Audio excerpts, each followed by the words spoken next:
Hi, I'm advocate Charumathi பேசுகிறேன். இன்றைக்கி பார்க்க போகிற டாபிக் வந்து உங்கள் ஃபேமிலியில் யாரையாவது அரெஸ்ட் பண்ணுறாங்களா, என்ன பண்ணணும்னு தெரியலையா, இந்த வீடியோ பாருங்கள். நம்ம காமனாக ஒரு மிஸ்டேக் பண்ணிவிடுவோம் எல்லாரும். உடனே இந்த மாதிரி அரெஸ்ட் பண்ணிட்டாங்கன்னு தெரிஞ்சவொடனே பெரும்பாலான ஃபேமிலி மெம்பர்ஸ் என்ன பண்ணுவாங்கன்னா உடனே போலீஸ் ஸ்டேஷனுக்கு ஓடுவாங்க. அதுதான் தப்பு. உங்கள் ரைட்ஸை நீங்கள் தெரிஞ்சுக்குங்க. இப்போ அதிலே அஃபென்ஸ்லேயே டைப்ஸ் இருக்குது. பெயிலபிள் அஃபென்ஸ், நான் பெயிலபிள் அஃபென்ஸ்னு இருக்குது. பெயிலபிள் அஃபென்ஸ்னால் நீங்கள் போலீஸ் ஸ்டேஷன்லேயே வந்து பேசி பெயில் எடுத்துடலாம். இதே நான் பெயிலபிள் அஃபென்ஸ்னால் நீங்கள் கோர்ட்டுக்கு போய் தான் அவங்கள வந்து பெயில் எடுக்க முடியும்.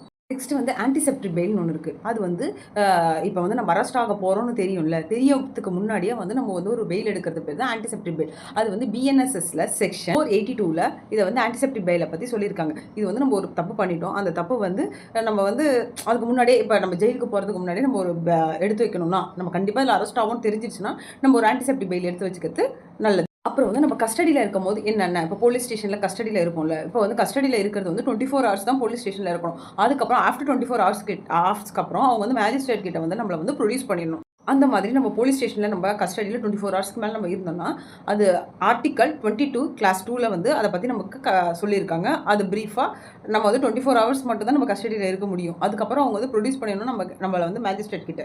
நீங்கள் என்ன பண்ணணும்னா உடனே நெக்ஸ்ட்டு வந்து உங்களோட அட்வொகேட்டை போய் பார்க்கணும். அட்வொகேட்டை பார்த்து உங்களோட பிரச்சனையை ஃபுல்லாக டீட்டெயிலாக சொல்லணும். ஏன்னா அட்வொகேட் கிட்டேயும் டாக்டர்கிட்டையும் நம்ம பொய் சொல்லக்கூடாது. பொய் சொன்னோன்னா நம்மளுக்கே தான் அது வந்து பேக் ஃபயர் ஆகும். உண்மையை சொன்னால் மட்டும்தான் அவங்க வந்து உங்களை வந்து பெயில் எடுக்க முடியும், இல்லை எதனா பண்ண முடியும். ஓகேவா? உடனே உங்கள் அட்வொகேட்டை நீங்கள் உடனே காண்டாக்ட் பண்ணணும், இல்லை டேரெக்டாக போய் மீட் பண்ணி உங்களோட கொரீஸை வந்து சொல்லணும். ஓகேவா? அப்புறம் அட்வொகேட் போயிட்டு மேஜிஸ்ட்ரேட் கோர்ட்டில் போயிட்டு இந்த மாதிரி பிரச்சனையை பற்றி சொல்லி அவங்க வந்து பெயில் எடுக்கிறதுக்கு ஃபைல் பண்ணுவாங்க. இப்போவே இந்த வீடியோ வந்து சேவ் பண்ணுங்கள், உங்கள் ஃப்ரெண்ட்ஸ் அண்ட் ஃபேமிலிக்கு ஷேர் பண்ணுங்கள். மோர் லீகல் இன்ஃபர்மேஷனுக்கு நம்ம பேஜை ஃபாலோ பண்ணுங்கள். தேங்க்யூ. பெயிலே வந்து 4 டைப் இருக்குது. அந்த 4 டைப்பை வந்து நெக்ஸ்ட் வீடியோவில் பார்ப்போம். தேங்க்யூ.